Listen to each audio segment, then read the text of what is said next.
I'm Dave Toyson, President of World Vision Canada, and I have the wonderful opportunity to visit World Vision projects all over the world. Today, I'm being joined by Rob Massar and his wife Paula Mitchell. They've been longtime World Vision supporters. And then, of course, our special friend and longtime World Vision supporter, Tom Cochran, singer and artist. We're here to announce a bold new initiative called Starting Strong. And they're here to see how it works on the ground. I came on this trip because I saw it as an opportunity to see where my dollars are going. Recently, Malawi experienced a devastating blow to their crops and food source with a severe drought. As of August, the figures were about 127,000 households that had no enough food. People are having a hard time cutting back on the number of meals, and of course you're looking at the children first, right? Yeah. It's been tough here for the last year. There hasn't been a lot of rain, so the food cycle has been interrupted, and these families live from meal to meal. Without the help of World Vision, they wouldn't be getting this food. Seeing a situation like this just makes you want to act. I want to do something about it right now. There are situations like this all over the world.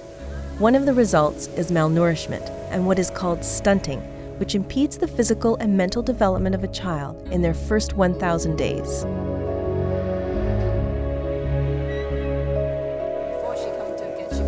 Stunted children, in terms of the intellectual development, is affected.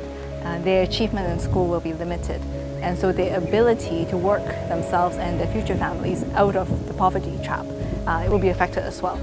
Another troubling way that stunting can occur is the infestation of parasites in many pregnant mothers. Because parasites, they feed on the nutrients that the mother has been eating through the food. These will be taken away by the worms. You just said something I haven't caught before, is that there is a particular line where you say a child is stunted or not stunted. What is that line? We say a child is stunted when they falls below the acceptable range of the height for the age. So by measuring the height of the child and comparing that with the growth standard for the age, we can tell whether the child is at the right stature. So Precious is 109.5 centimeters. 0.5? Yes. Based on our measurement, he's a bit also on the short side. One of the long-term impacts of stunting is an underdeveloped immune system, increasing the risk of disease and shortening life expectancy, all of which burden the healthcare system. And unfortunately, as a stunted child, Precious did suffer this consequence by contracting malaria. Stunting occurs in pockets in various countries, and in those specific areas, as many as 50% of the children can be stunted. But World Vision, as part of its Starting Strong program, is dispatching nutrition specialists and programming across 10 countries over the next 5 years. We came to a town called Maposa in southern Malawi to witness the Starting Strong program already in action. What we found here was World Vision working hard with the community to provide health care and nutrition to their people. Things like immunization, a healthy diet, food and vitamin supplements, and malaria prevention, and also help with breastfeeding and newborn care. While we were here, we met a little girl named Monica. Her mother had brought her into the World Vision Clinic just a few weeks before. And so when she first brought the baby in, what was her situation? How malnourished was she? She was admitted for 2 reasons. She has a low measurement for her mid-upper arm circumference. And that's a sign of malnutrition. Yes. And also she has swelling in her feet. And when children are severely malnourished, that can sometimes be the sign. How does Monica line up with, say, a child who's at 100%?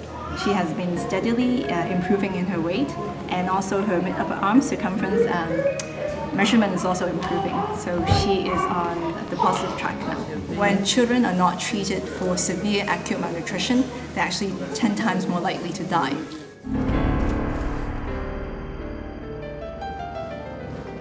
When we get involved in the health of a child and the health of a mother before there's health issues, that's the hope.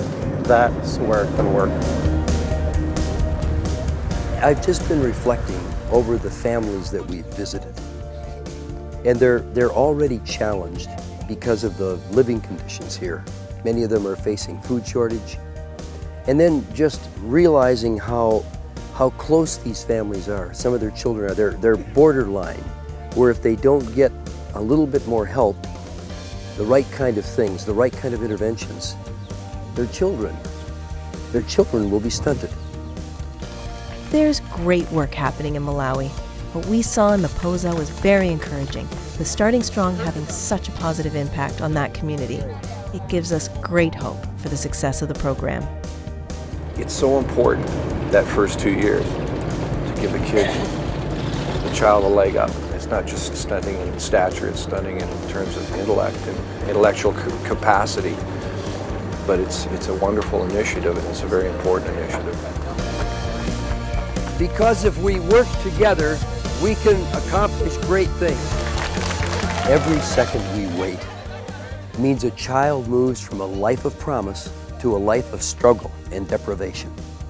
We're raising $50 million for the Starting Strong project, and we hope you'll join us.